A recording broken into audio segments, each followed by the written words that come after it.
ദാരുണമായൊരു മരണവാർത്തയാണ്. കണ്ണൂരിലെ ശ്രീകണ്ഠപുരത്ത് ഇടിമിന്നലേറ്റ് 2 പേർ മരിച്ചു. ചെങ്കൽ ക്വാറിയിൽ ജോലി ചെയ്തിരുന്ന ഇതര സംസ്ഥാന തൊഴിലാളികളാണ് മരിച്ചത്. ഫെലിക്സ് പുളിക്കൽ വിവരങ്ങളുമായിട്ട്. ഫെലിക്സ്, എപ്പോഴാണ് സംഭവം? ആശുപത്രിയിലേക്ക് എത്തിക്കുന്ന വഴി തന്നെ മരണം സംഭവിച്ചു. എന്താണ് വിവരം?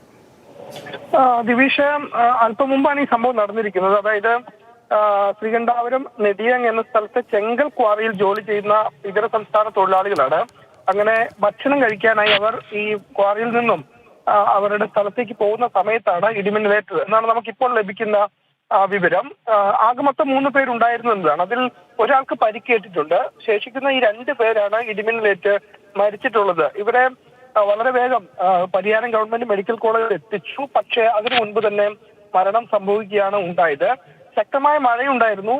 അതിന് പിന്നാലെയാണ് ഇടിമിന്നൽ ഉണ്ടായത്. അങ്ങനെയാണ് ഈ 2 പേർക്ക് ഇപ്പോൾ ജീവൻ നഷ്ടമായിട്ടുള്ളത്. 2 പേരും ഇതര സംസ്ഥാന തൊഴിലാളികളാണ്.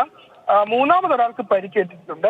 ആ പരിക്കിന്റെ ആഘാതം എത്രത്തോളം ഉണ്ട് എന്ന് വ്യക്തമല്ല. ഏതായാലും നടന്നു പോകുന്ന വഴിക്കാണ് ഈ 3 പേർക്കും ഇടിമിന്നലേറ്റത് എന്നതാണ് നമുക്കിപ്പോൾ മനസ്സിലാക്കാൻ കഴിയുന്നത്.